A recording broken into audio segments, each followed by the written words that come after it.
네, 방금 소개받은 김보혜입니다.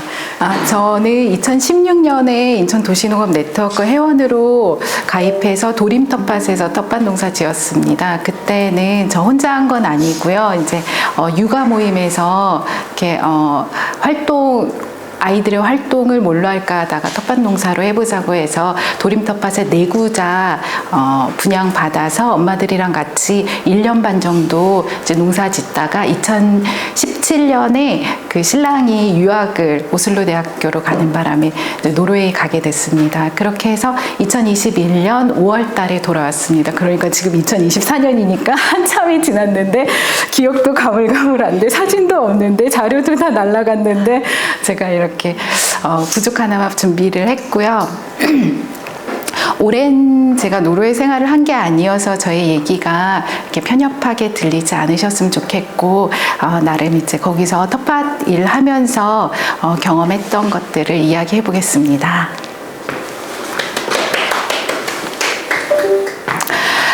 먼저 제가 다른 게 한 게 아니라 아이를 돌봤기 때문에 저희 아이가 4살 반에 오슬로에 갔었거든요. 그래서 이제 유치원에서의 생활이나 그리고 거기서 학교를 다녔을 때의 어떤 느낌이나 이런 것들을 간략하게 먼저 말씀을 드리면, 노르웨이 사회는 참 균형이 잘 잡혀있는 사회였다, 이런 느낌이 있었어요. 그러니까 남성이랑 여성, 일과 가정, 그리고 자연과 첨단 기술. 그래서 아이가 3시 반에 퇴근하면은 거의 절반 이상의 아빠들이 이렇게 하원을 하러 와요.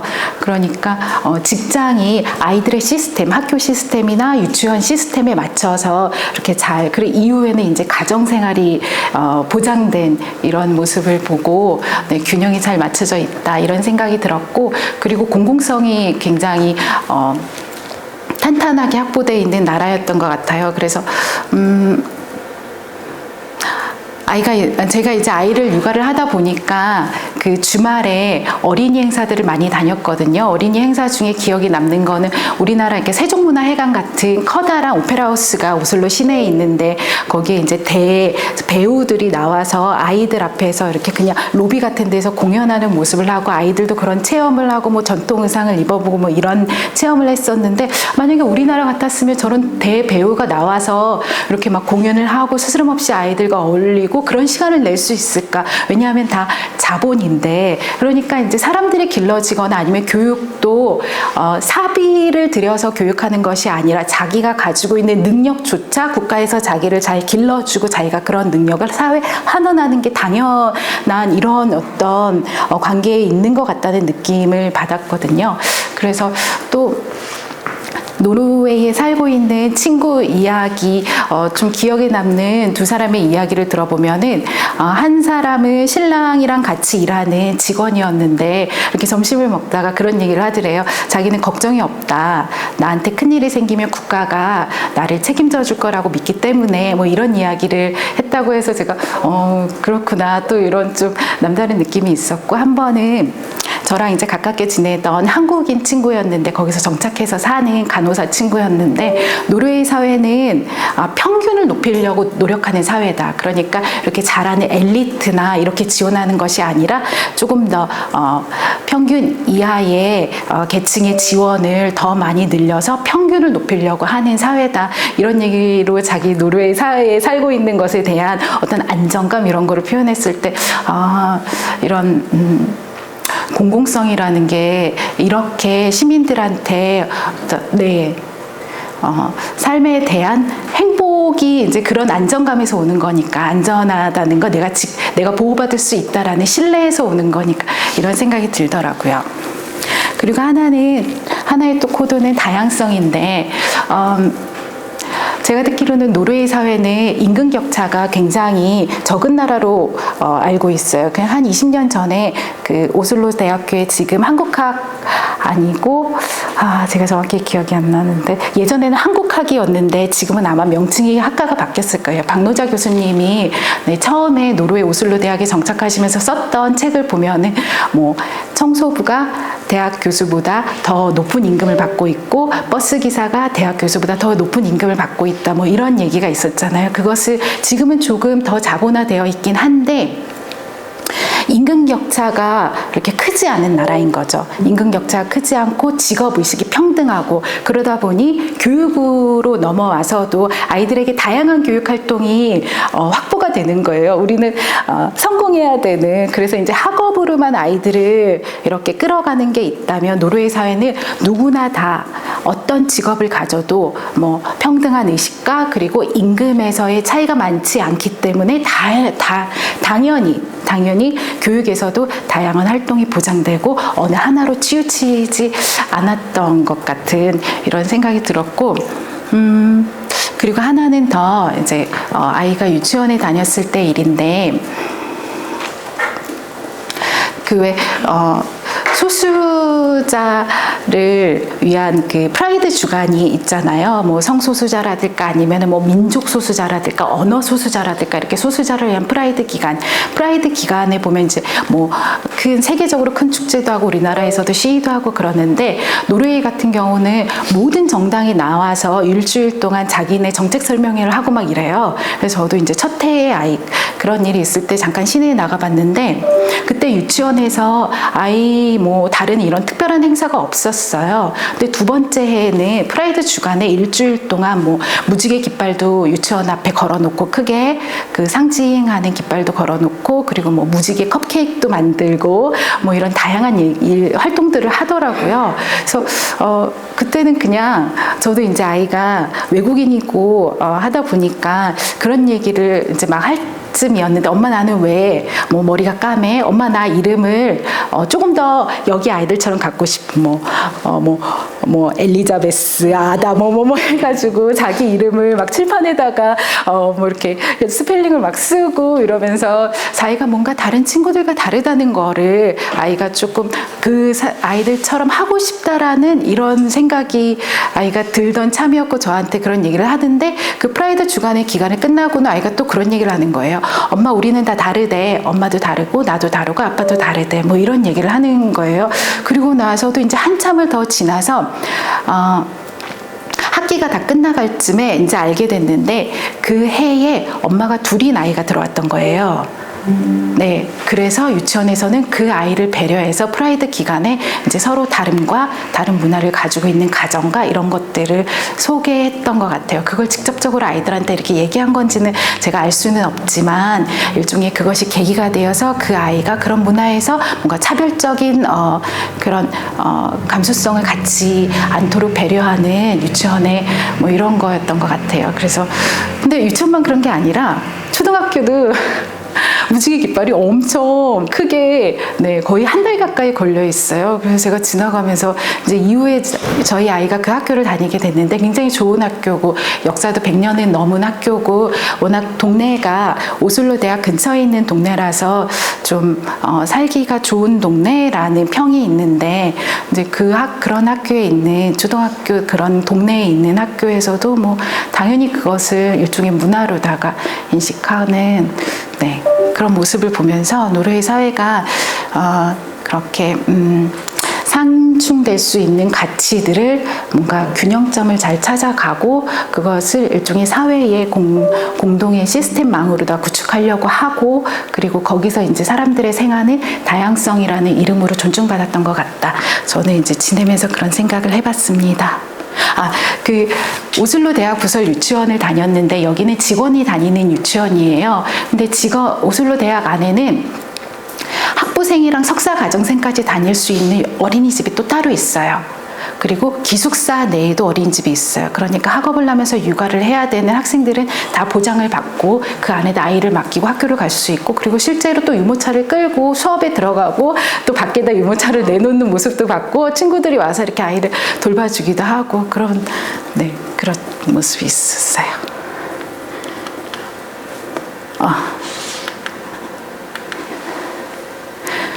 이거 이제 여기가 이제 저희가 살았던 집이에요.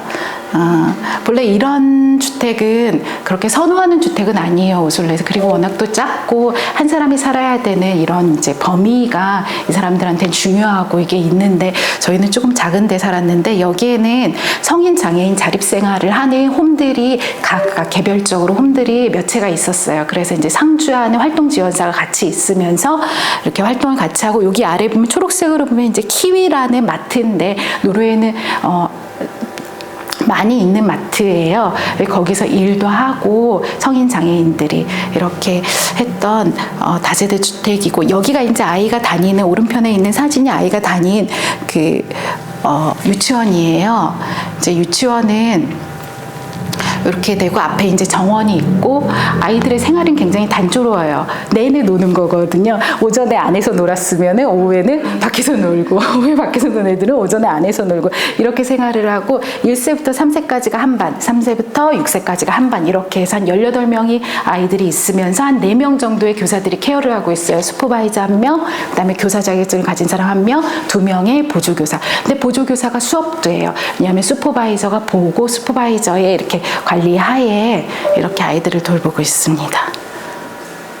저희 아이가 처음에 갔을 때는 이제 6살 아이가 이렇게 업고 다녔어요. 업고 다니면서 이렇게 막 놀고. 근데 아이들끼리 있으니까 언어도 더 자연스럽게 빨리 배우고 뭐 이런 효과가 있었던 것 같아요. 이제 요게 이제 유치원 때고, 요게 이제 초등학교 다녔을 때인데, 저 사진은 생일 파티를 하는 사진이에요. 아이들이 생일 파티를 유치원에서도 크게 해주고 가정에서도 이렇게 부모들이 친구들을 다 초대해서 해주는데, 집에서 하는 경우도 많고, 저 때는 이제 우리 유치원 앞에 있는 이렇게 언덕에서 썰매를 가지고 와서 썰매를 타면서 생일 파티를 하자, 뭐 이렇게 이제 엄마들한테 공지를 해주고, 아이들이 썰매를 다 하나씩 들고 와가지고 저기서 이제 뭐 소세지 같은 거 먹고 차 같은 거 마시고, 그다음에 자기들끼리 놀고 뭐 이렇게 하면서 생일 파티를 하고.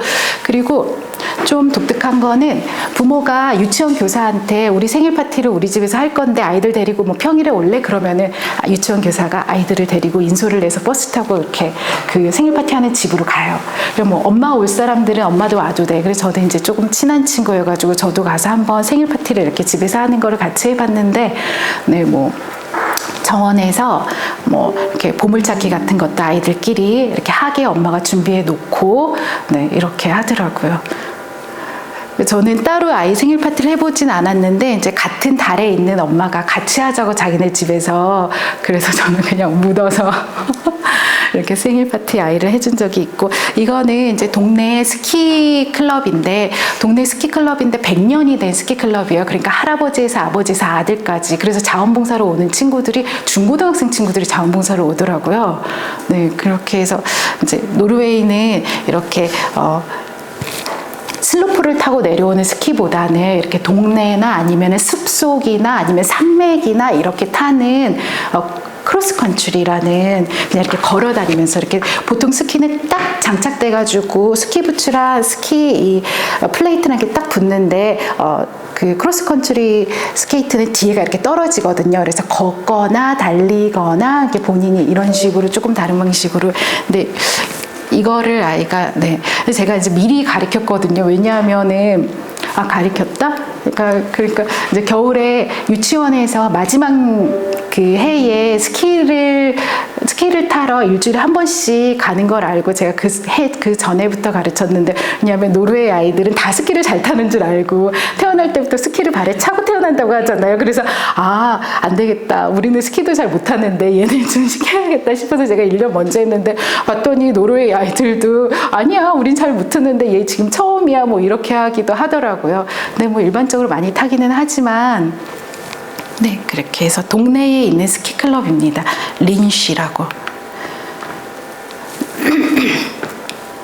여기는 뒤에 이제 조금 이야기가 나올 건데, 야이트 미라라고 하는 어린이 음식 센터예요. 본래 시작은 한 100년 전에 그 학교 텃밭 텃밭으로 시작을 했는데 지금은 연간 몇 회의 주제를 가지고 오픈해서 뭐 예를 들어서 이날 겨울에 했던 거는 생선이 주제라고 하면은 진짜 이만한 대구 생선을 갖다 놓고 앞에서 해부하고 아이들이 불에도 만져보고 아가미도 만져보고 그 다음에 옆에서 음식을 하는 것을 또 먹어도 보고 뭐 이런 이제 체험들이 많이 있고 그리고 또 뭐 호박 추수감사절 같은 데서는 호박 같은 것들을 많이 이렇게 장식해 놓고 그리고 전통으로 하는 텐트 같은 데서 안에 모닥불 피워놓고 아이들한테 얘기해주고 뭐 이런 일종의 문화 활동을 하는 이런 데고 저 옆에서 먹는 거는 이제 서프트라고 그런 베리 종류의 주스를 이렇게 다른 약재들을 넣어가지고 팔팔 끓여서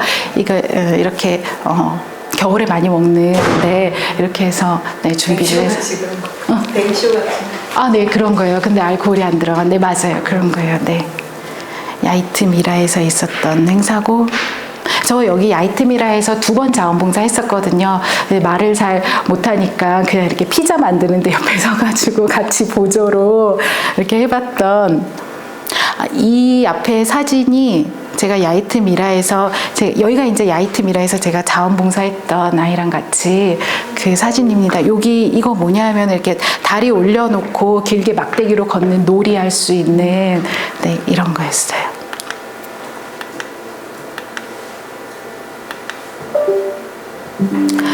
여기도 이제 크리스마스 마켓이라고 유럽에서는 많이 크리스마스 마켓 하잖아요. 동네에서도 하고 도심에서도 크게 하고 뭐 놀이기구도 갖다 놓고 그렇게 하는데 여기는 슈타이너 학교에서 한 크리스마스 마켓이에요. 그래서 중세에 있었던 뭐 놀이기구라든가 중세에 있었던 뭐 복장이라든가 이런 것들을 부모들이 하고 거기다가 설치를 해놓고 아이들이 경험할 수 있게 이렇게 하는데 지금 이게 뭐냐면 이제 저렇게 모닥불을 피워놓고 밀가루 반죽을 갖다 놓고 나무에다가 저 반죽을 조금씩 떼가지고 이렇게 말아가지고 저기서 이렇게 꺼먹는 거예요. 현장에서 바로. 그러면 이제 겉에 꺼먹으면 겉에 꺼먹은 것도 이렇게 먹고 그 다음에 또 안에가 좀 덜 익었으면 또 이렇게 돌려서 익혀서 또 이렇게 노랗게 익으면 또 먹고 약간 이렇게 마시멜로처럼 네, 이렇게 해보는 그래서 여기 신랑 있고 여기 우리 딸내미 지금 이렇게 꽂은 거 먹고 있는 거.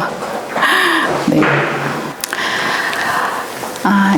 그 간단하게 저희 이제 그 오슬로에서 생활은 이렇게 좀 말씀을 드리고요. 다음에 제가 그 야이트 미라에 갔을 때 제가 제 친구를 같이 데려갔었는데 같이 가보자고 저희 집 근처에도 있었고 제가 또 주말에 아이 때문에 여러 그런 아이들 행사를 이렇게 찾아서 가서 좋았어가지고 같이 가자고 했더니 그 친구가 갔다 오고 나서 너 이런 거 좋아하냐고 나 어디 텃밭 회원인데 너 그런 텃밭 한번 해볼래? 이렇게 해가지고 그래서 제가 지금 한 3년 동안 활동했던 복세 냉가 나르밀류 학예를 알게 됐고 네, 회원으로 네, 이렇게 하고 이렇게 이야기도 할 수 있었던 계기가 되었는데 이제 그 텃밭 이야기를 시작해 보겠습니다. 이것은 2018년도에 복세냉가 나르밀류 학예에서 만든 홍보 그 동영상입니다. 이거 자막이 조금 안 들어가고 노르웨어랑 영어가 조금 있는데 네, 그래도 같이 한번 보셔볼게요.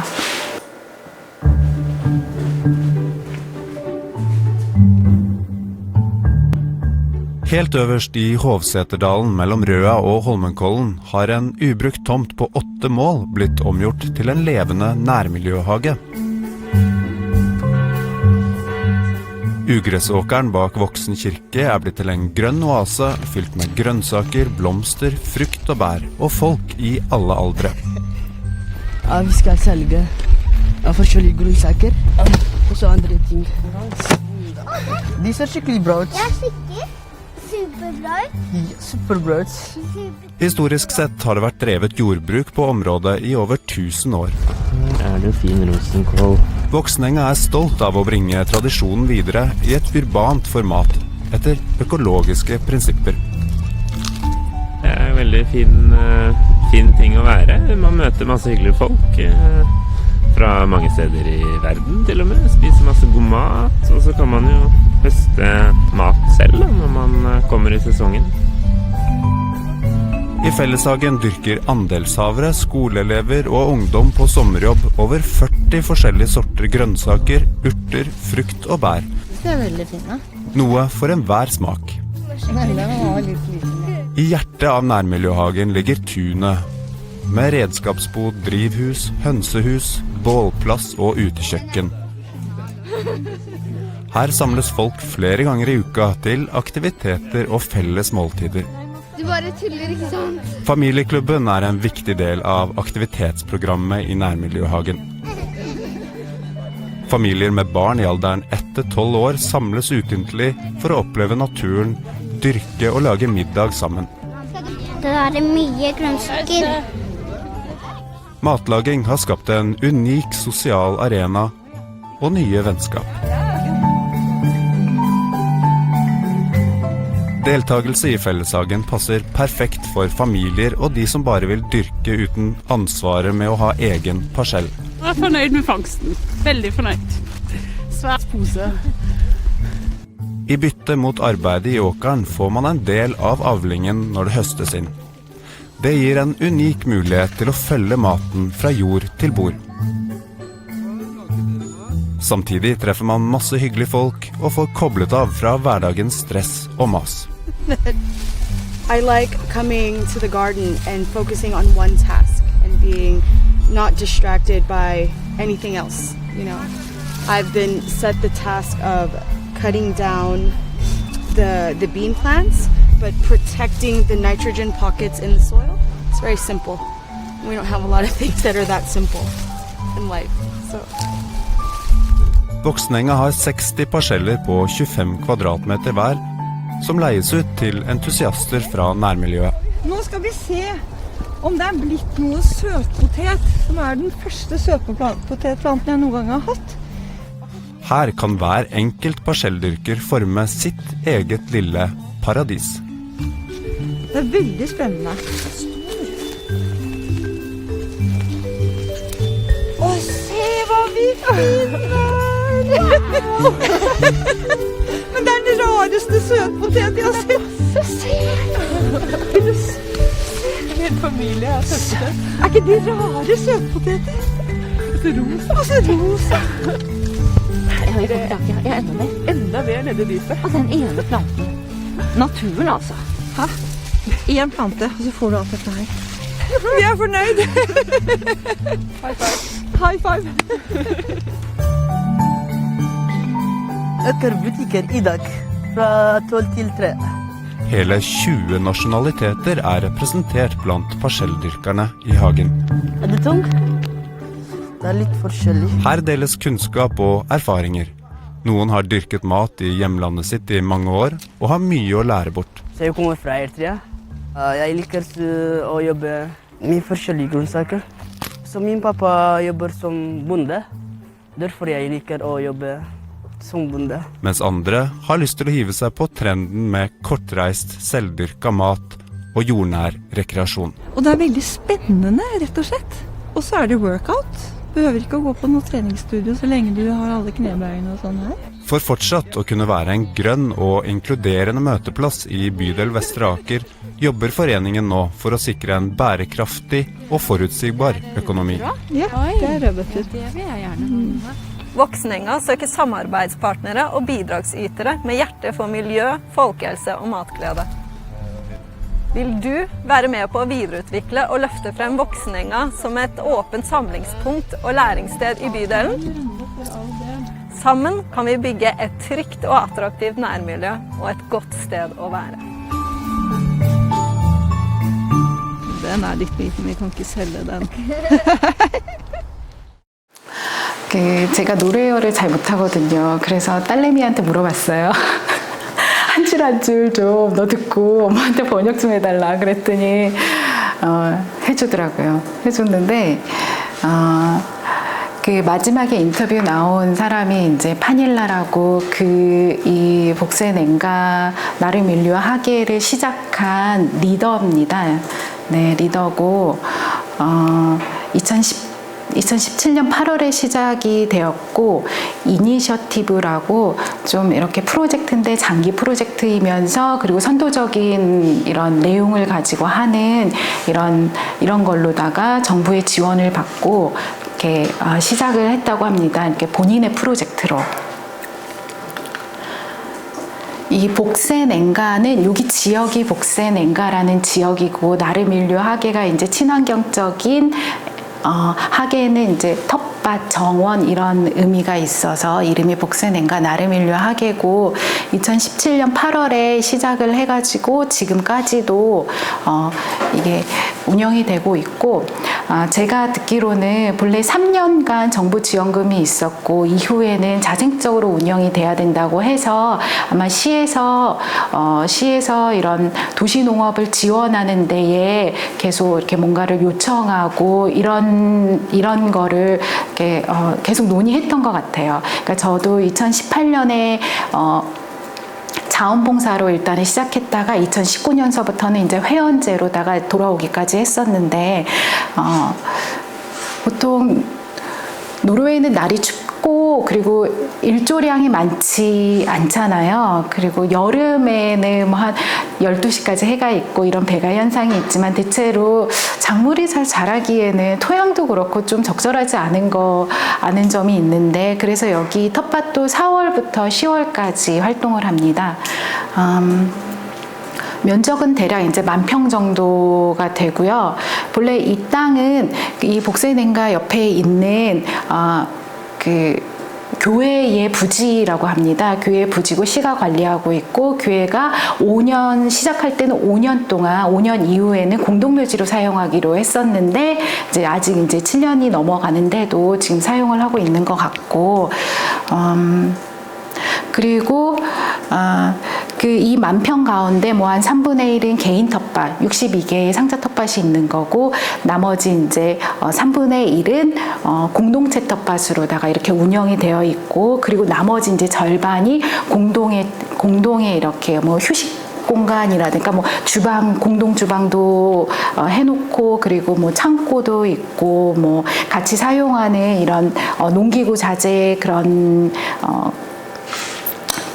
헛간도 있고 그리고 닭장도 있고 아이들이 유치원 다니는 친구들을 저도 가서 이렇게 해보면 유치원 다니는 친구들이 그 선생님이랑 와가지고 이렇게 산책도 하고 그러거든요. 그리고 얘는 뭐야 뭐 이런 것도 이렇게 아이들이 배워가고 그렇게 그러니까 절반 3분의 1, 3분의 1, 3분의 1이 이렇게 구획이 조금 균형적으로 나눠져 있으면서 그렇게 운영이 됐었고 시설에 보면은 이제 동그랗게 있는 그런 비닐하우스, 공동창고, 닭장, 공동주방 이런 것들이 있었고 2018년에 제가 갔을 때는 굉장히 회원이 많았어요. 그 가족 회원까지 한 300명 가까이가 된다고 파닐라가 그랬었거든요. 그러니까 회원이 200명에서 300명 가까이 되고 각 이제 팀을 꾸려서 뭐 건물 짓는 팀, 뭐 닭장하는 팀, 뭐 하는 팀 이렇게 팀을 꾸려서 그 회원들이 다 운영하는 것으로다가 총회 때 회의도 하고 이랬었는데 점점 회원 그런 활동들은 조금씩 이렇게 좀 줄어들더라고요. 왜냐하면 여기 텃밭뿐만 아니라 제가 처음에 갔을 때도 이렇게 일주일에 한 번씩 무료로 저녁 식사 나눔을 해요. 그 다른 텃밭도 그런 거를 하더라고요. 자기네들이 수확한 수확물을 가지고 그 음식을 만들어 공동체 텃밭에서 나오는 대부분의 그런 것들을 그렇게 쓰임을 하거든요. 필요한 이제 회원은 가져가기도 하고 그 처음에 시작할 때는 판매한다고도 했어요. 아까 동영상에 보면은 그 수확하는 친구가 우리 이거 이제 동네에다 팔 거야 뭐 이렇게 하긴 했는데 제가 활동할 때는 판매하는 거는 제가 보지를 못했어요. 그냥 우리가 필요하면 가져가고 일부는 저장했다가 그런 행사 때 오픈 행사 때 이렇게 사용을 했던 그렇게 그래서 구성원들이 좀 이렇게 팀을 나누고 각자 책임을 갖고 음식팀은 음식을 준비하고 뭐 이렇게 운영을 했었고요. 주된 행사는 이제 텃밭 오픈 행사가 있었고 그렇게 하루 그 저녁 식사 무료 나눔 행사가 있었고 듀그나드라는 거는 우리네 이렇게 품앗이 같은 개념인데 회원 전체가 다 나와가지고 뭐 대청소하는 날 이런 거. 근데 유치원에도 듀그나드라는 게 남아 있어요. 그래서 시작할 때 아니면 마무리할 때 같이 학부모들이 유치원에 와가지고 그런 정리를 같이 하고 이런 게 있고 그리고 뭐 그런 저녁 나눔 행사는 공짜였어요. 그 노르웨이는 그라티스라고 하는데 무료로다가 하는 거였고 그리고 어린이 행사가 있었고 저는 뭐 요가 클래스 이런 것도 있었는데 뒤에 넘겨보면 그 공동체 텃밭과 개인 텃밭의 회원을 애초부터 따로 모집합니다. 그렇게 해서 공동체 텃밭, 요게 안데스가 사실 제가 공동체로다가 번역 얘기를 하는데 우리랑 조금 유사해서 근데 저거는 협력 텃밭이라는 영어로 하면은 그렇게 번역이 되더라고요. 근데 거기 저는 그 회원이었는데 연간 3,000크로네. 그러니까 우리나라 돈으로 하면 42만 원 정도 이렇게 내고 가서 일하고 야채는 조금 가져오지만 또 그걸 공동으로 이렇게 먹기도 하고 뭐 이렇게 하고 그리고 개인 텃밭은 그거 절반밖에 안 내요. 개인 텃밭에 구획이 62개의 상자가 이렇게 놓여져 있고 거기서 이제 자기 쉼터, 자기 취향대로 뭐 가꾸고 뭐 이렇게 하는데 공동체 텃밭 일은 안 하거든요. 전혀 하지 않고 이렇게 하는데 네. 그 분양비는 공동체 텃밭 회원의 절반으로다가 이렇게 했었어요. 지금도 이렇게 2023년에 나온 거 제가 여기다가 갖다 적어 놓은 건데 그렇더라고요.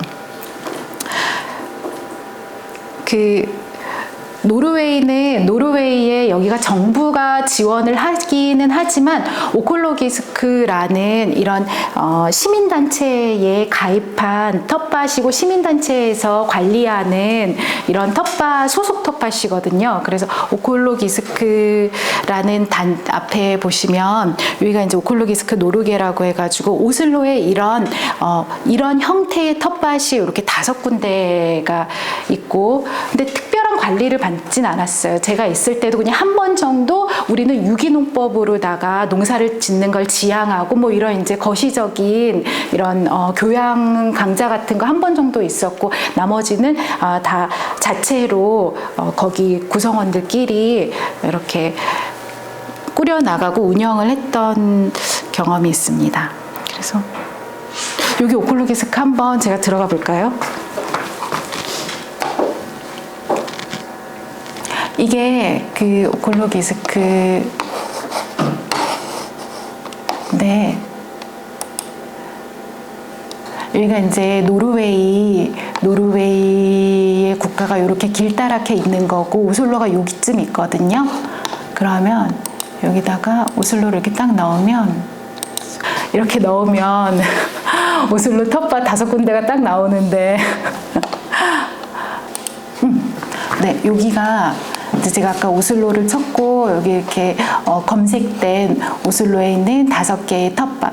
근데 여기가 아니어도 그리고 이제 이렇게 내려와 보시면 거기 안에 하나 회원으로 있는 복센엔과 나르밀류 하게가 이렇게 들어와 있고 네.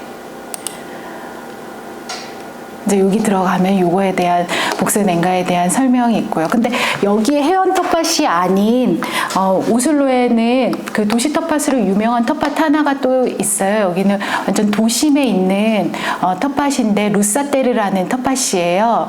여기서는 조금 더 이런 이제 배를 상징하는 구조물도 가운데 새겨져 있고 여기에 들어가면 이제 공동 주방으로 쓸 수 있는 이런 시설들로 되어 있고 화덕도 되어 있고요.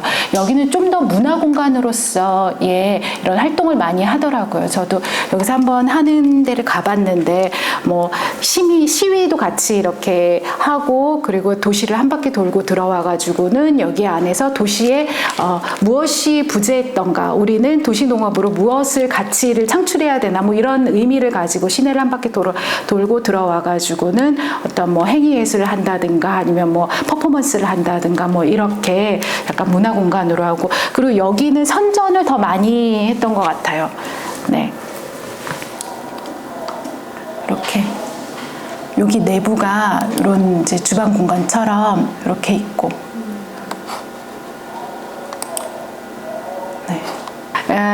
저 이제 한국에 딱 들어오기 전에 찍은 사진인데 저는 그 안델사계 그 공동체 텃밭 회원이었고 저는 화요일마다 가가지고 공동체 텃밭을 가꿨어요. 뭐 작물은 한 30종 가까이 이렇게 심었고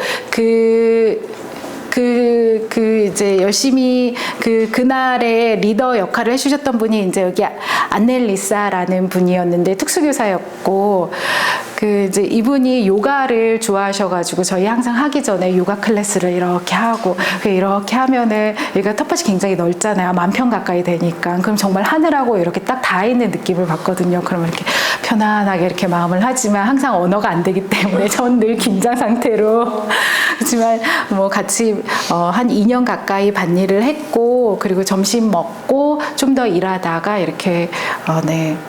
었는데 제가 지금 페이스북에 보니까 올해도 요가 그런 클래스를 하고 그리고 공동체 텃밭 활동을 네, 하고 있더라고요.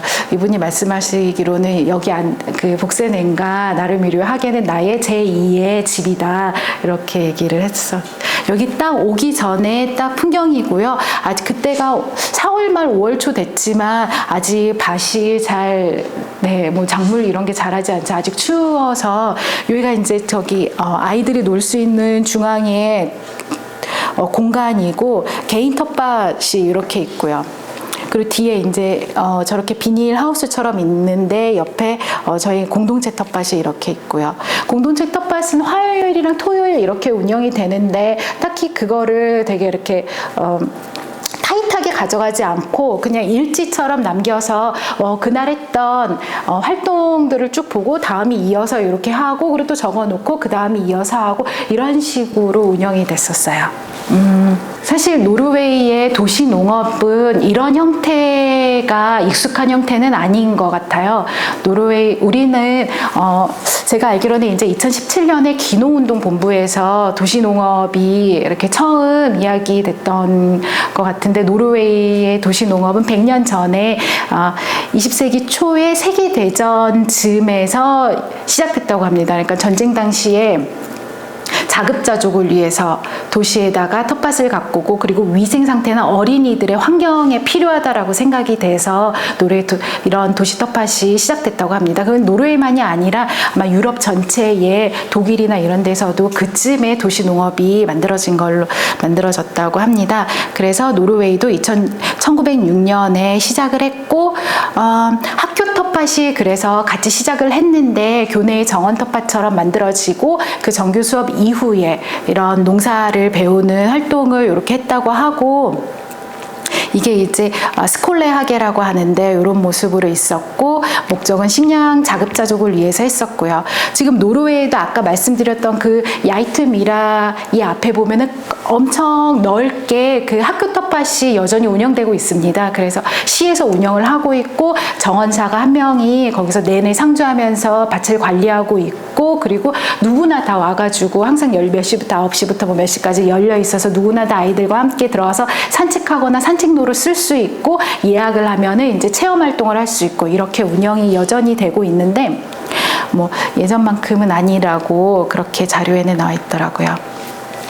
그러면 노르웨이에 좀 많이 그리고 좀 일반적으로 잘 알려진 거는 바로 이런 정원 단지 같이 있는 오두막이 있고 자기 정원이 일부 있는 이런 단지형 도시 농업이 훨씬 일반적인 형태입니다. 저희 집에서 찍은 사진이거든요. 제가 이제 오슬로에 살았던 저희 집 앞에서 보면 전 처음에 이게 뭔가 했는데 여기가 바로 그런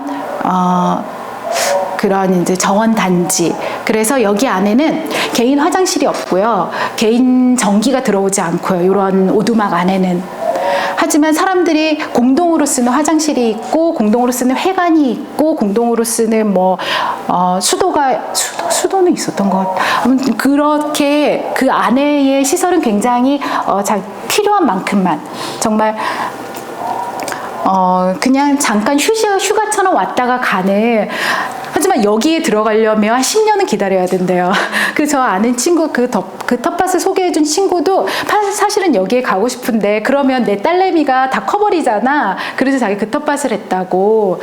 네, 10년은 기다려야 이제 누가 나가야만 여기에 들어올 수 있다고. 시의 소유이긴 하지만 역시 여기를 관리하는 이런 연합이 있어서 연합이 관리한다고 합니다. 처음에는 여기도 70개인가 이렇게 시작했는데 지금은 200개가 넘는 이런 단지로다가 네, 오슬로에서는 일반적인 여기뿐만이 아니라 오슬로에 한 5군데가 이런 대단지에 작은 오두막이 있으면서 자기 정원을 가꾸고 휴식을 하거나 아니면 텃밭을 가꾸거나 이런 형태의 도시농업이 많이 네, 보이고 있고 그래서 이렇게 공동체 텃밭이나 개인 텃밭을 가꾸는 텃밭은 실제 그렇게 많지는 않은 그런 것 같습니다.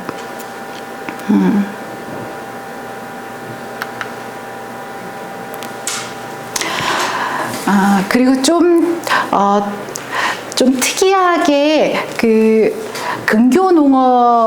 근교에서 농업한 농산물들을 이렇게 꾸러미처럼 이렇게 저희가 구입하거나 아니면 회원 조합원으로 가입해가지고 이런 생산물들을 받아볼 수 있는 게 있더라고요.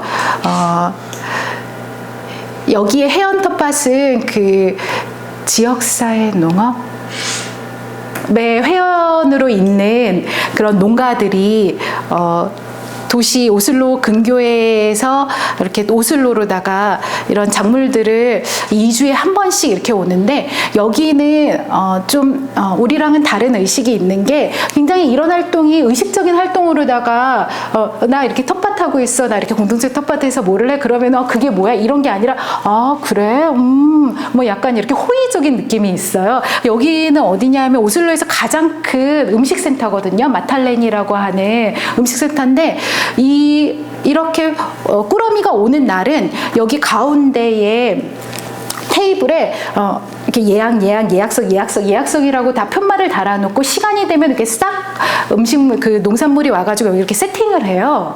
세팅을 하고 그리고 이제 이거를 가지러 온 사람들이 이제 그때부터 이제 자기가 주문을 먼저 하고 그리고 나서 이렇게 받아가는데 꾸러미를 자기가 와가지고 이렇게 챙겨가는데 여기만 있는 게 아니라 오슬로 시에 보면은 오슬로 시청 본사 뒤편으로 오면 별관이 있는데 별관에서도 이런 꾸러미가 도착해서 저녁에 여기는 이제 오후에 한다면 거기는 저녁에 이렇게 하더라고요.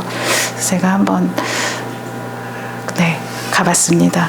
근데 이렇게 하는 것도 있지만 이건 이제 우리랑 이제 좀 유사하게 하는 거지만 장터가 아직도 살아 있더라고요. 장터가 살아 있어서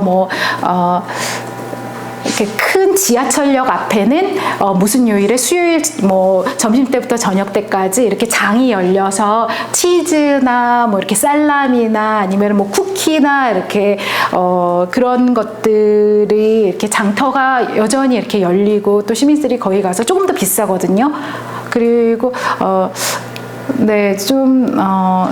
우리가 왜 이렇게 시골에서 만든 청국장 같은 거를 보면 좀 진한 맛이 있는 것처럼 이런데 사람들이 찾아가서 장을 보고 이렇게 하고 있더라고요. 여기가 분댄스 마켓 에노 이게 이제 그런 농가의 협회 농가들이 모여 있는 그런 시민 단체인 것 같아요. 거기서 정보도 주고 언제 어느 지역에서 장터가 열릴 거고 그리고 크리스마스 시즌에는 더 크게 열려요. 이런 것들이 오슬로 시내에 보면 보타닉스 가든이라고 식물원이 있는데 거기서 엄청 크게 음식도 팔고 이렇게 하는 거를 하고 있더라고요.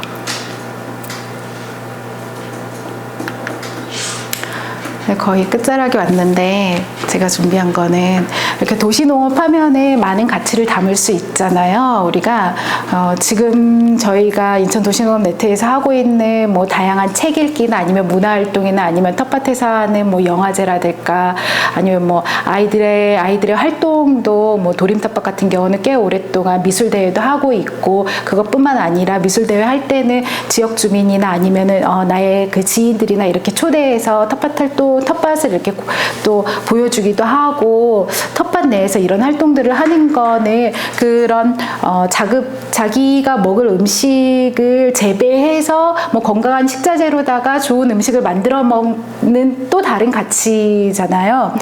다양한 가치를 도시농업은 담을 수 있을 것 같은데 특히 노르웨이에서도 이렇게 한 7개의 가치로다가 도시농업의 내용을 좀 정리를 했더라고요. 그런데 제가 이제 중요하게 생각했던 부분으로다가 좀 먼저 정리를 해보면은 왜 도시농업을 하는가는 그런 처음에 도시농업을 시작했던 이유 중에 하나였던 위생 그리고 아이들의 건강 상태 이런 것들을 노르웨이에선 중요하게 생각하는데 그래서 토양하고의 접촉하고의 필요성이 있어야 된다라는 거. 그리고 노르웨이 같은 경우는 식량 자급률이 굉장히 낮은 나라거든요. 많은 식자재들이 정말 외국에서 수입되고 있거든요. 정말 과거에는 더 심했대요. 과거에는 저의 연배로 치면 한 저보다 한 30년 앞에 사셨던 분들이 당근을 처음 먹어봤다. 북쪽에 사신 분들은 뭐 이 정도로 노르웨이가 굉장히 가난하고 그리고 농산물들을 많이 생산할 수가 없는 기후 조건이었고 토양이었고 그래서 감자나 그래서 어업이 많이 발달하고 축산업이 그나마 이렇게 있는데 자급자족의 만족감 그리고 지금으로는 그런 문화활동이나 쉼의 공간으로 도시농업이 좀 더 가치롭지 않나 이렇게 하고 있고 그래서 공중보건이라든가 아니면은 아까도 그런 농가의 농민 장터 이런 것들을 여전히 활성화하고 그런 것들을 다 홍보하거든요, 시가. 하나의 그 웹사이트, 노르웨이 비지노슬로라는 이런 데 가보면은 그런 것들이 다 홍보되어 있어요. 어디서 무엇을 하고 이런 것들이 그런 거 다 찾아가서 볼 수 있게. 그러니까 그런 것들이 단순히 유대뿐만이 아니라 농가를 살리는 하나의 그런 모델로도 이야기를 하고 있었고 뿐만 아니라 그 건물 안에 옥상 텃밭이라든가 아니면 벽면을 녹지화하는 거 이런 것도 하나의 도시농업의 기대 효과로 얘기를 지금은 좀 중요하게 노르웨이가 이야기하고 있는 것 같습니다. 이런 자료는 그 정부가 만든 책자가 있는데 책자에 상세하게 나와 있더라고요.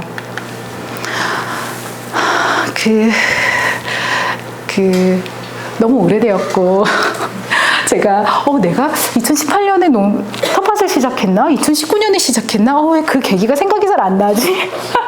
그랬는데 좀 더 기록을 많이 해놓을 걸 그랬나 봐요. 이게 이제 제가 2019년도에 그 대표님이 인천 도시농업 네트워크 대표님이 좀 거기서의 텃밭 활동도 좀 하고 그리고 글을 좀 써봐라 해가지고 썼던 6편의 글들입니다. 마지막에는 그 박노녀 선생님 인터뷰한 것도 있고 홈페이지에서 다 보실 수 있고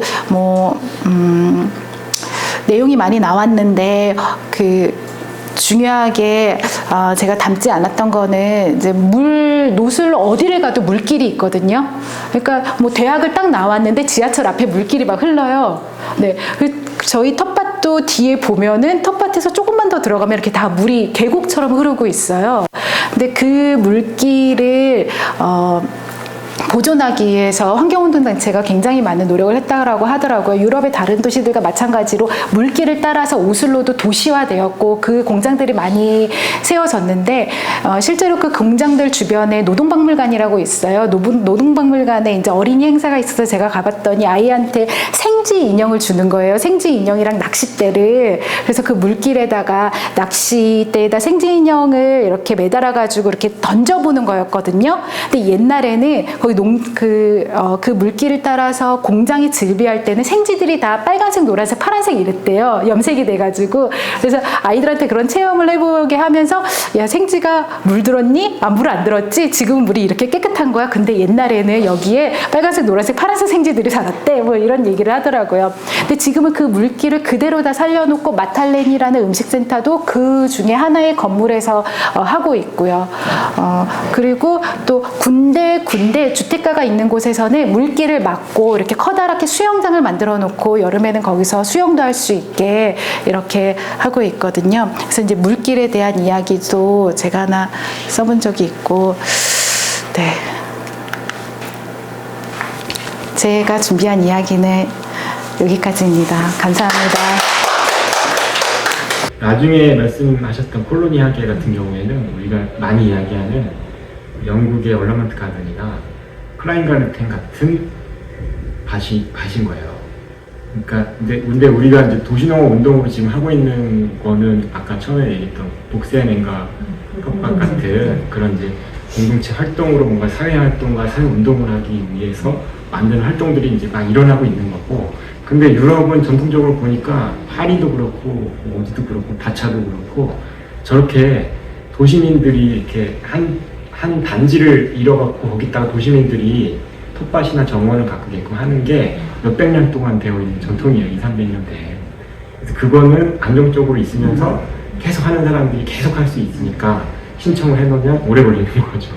네, 근데 이런 텃밭들은 오히려 열려있고 더 열려있고 뭐 이런 것들을 새롭게 시도하는 거여서 그런 약간 구분해갖고 좀 생각해 볼 필요가 있을 것 같아요. 그래서 이제 노르웨이도 저는 이 얘기 듣고 나서는 노르웨이도 마찬가지구나. 우리가 뭐 독일이나 이런 거 얘기할 때도 클라인가르텐 되게 많거든요.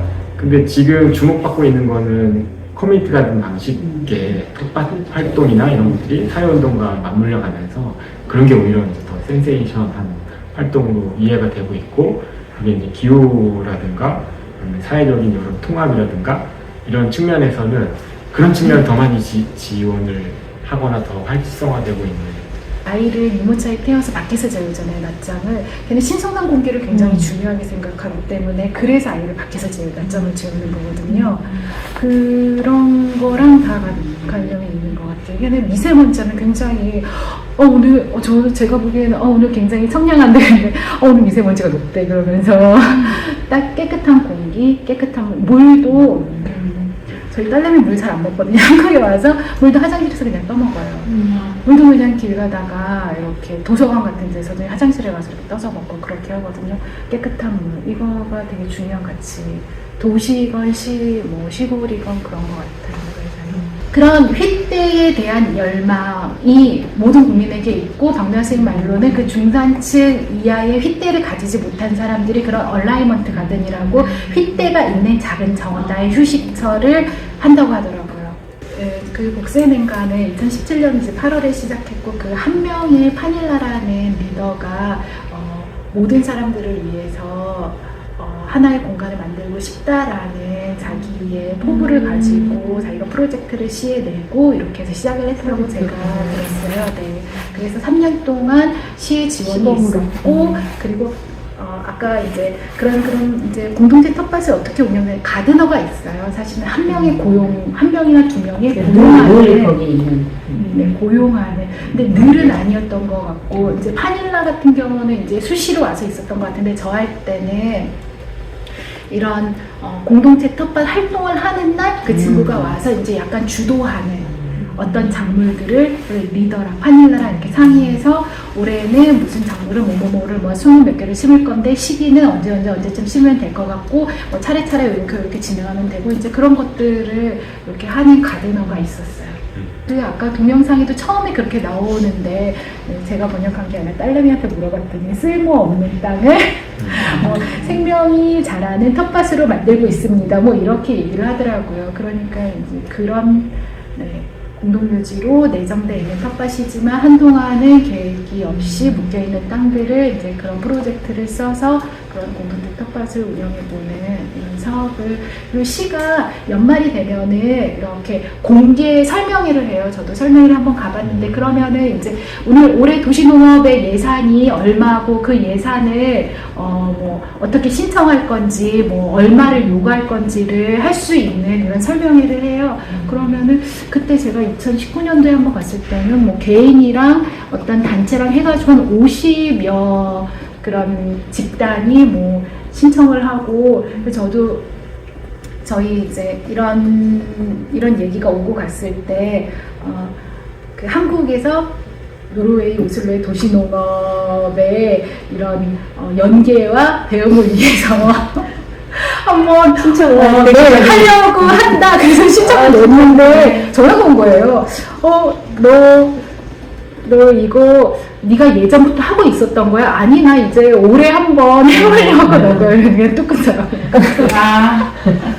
그래서 네. 하고 있다고.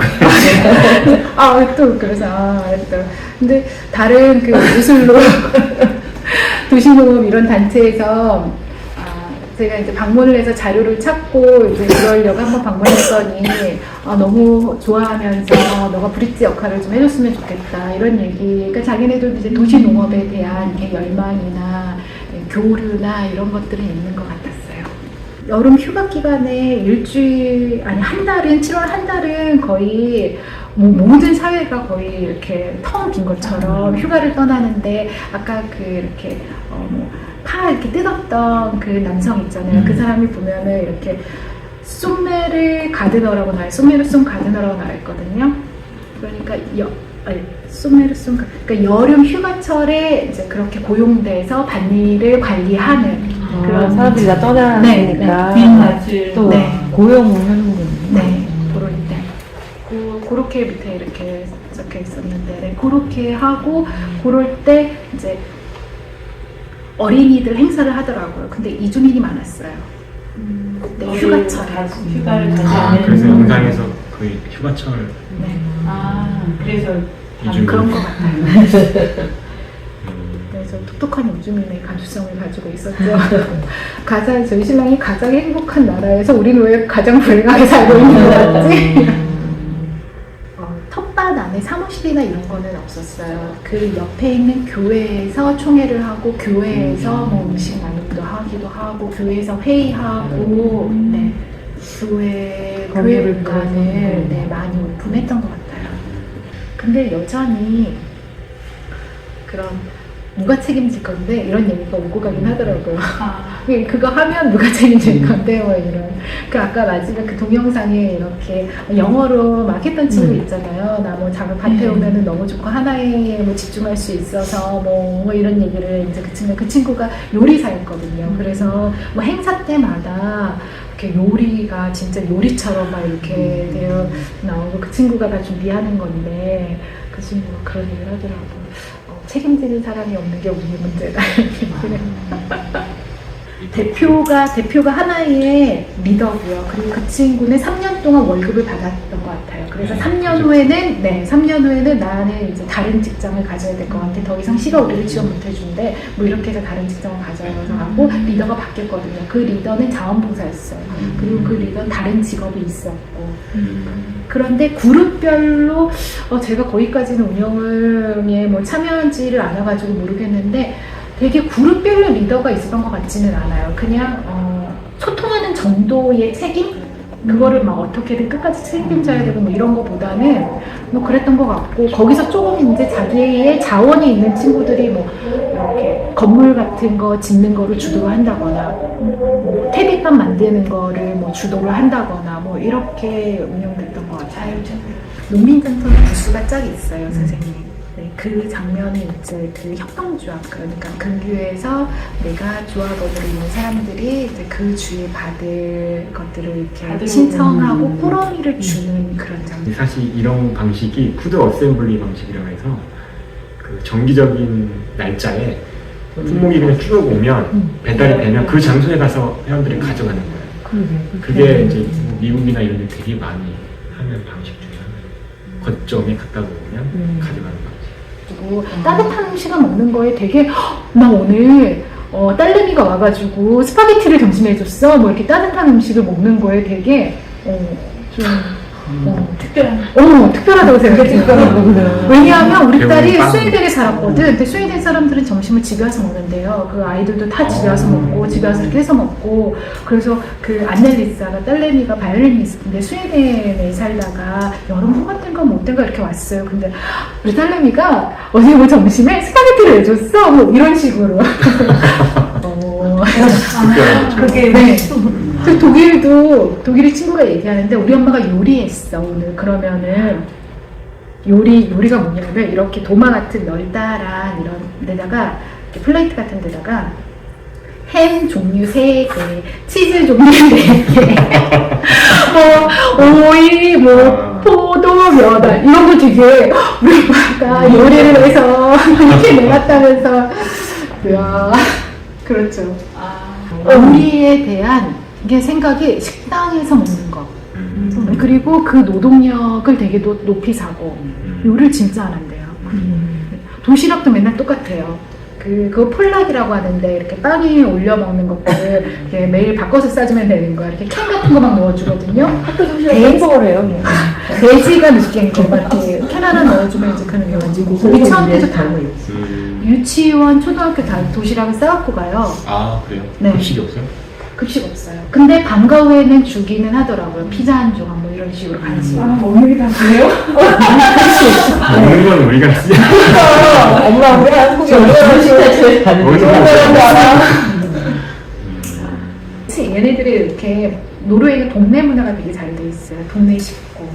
네, 그래서 저희 아이가 이제 초등학교 1학년에 들어갔을 때 제가 엄마들한테 여러 명 엄마들한테 들었단 말이 너 유치원 어디 나왔는데 너 여기 사는 거 맞아? 뭐 이렇게. 왜냐면 저희 아이는 이제 대학부서 유치원을 다녔고 그 엄마들은 한 살 때부터 꾸준히 동네에서 같은 유치원을 다녔던 그 애들이 아이가 고스란히 그 초등학교로 들어오는데 이렇게 되니까 저한테 진짜 여러 명이 너 여기 사는 거 맞아? 너 여기 유치원 어디 나왔어? 뭐 이런 거 물어보고 그리고 여기서 계속 살 거야? 아니면 한국으로 돌아갈 거야? 뭐 이런 거를 동네 문화가 되게 잘 돼 있어요. 동네 밴드, 동네 그런 클럽, 동네 밴드, 밴드가 엄청 많아요. 직장인 밴드, 동네 밴드. 네, 그래서 소땡네 마을이라고 우리나라처럼 이제 독립기념일 행사를 크게 하거든요. 오슬로 시내가 막 10시부터 오후까지 이렇게 쭉 하는데 그럼 다 어느 동네 밴드, 어느 동네 병원 밴드, 뭐 병원 모족 밴드, 뭐 어린이 학교 밴드, 뭐 이렇게 해가지고 계속 빠빠빠빠 하면서 이제 관악 하면서 이렇게 밴드로 이렇게 네, 관악 밴드.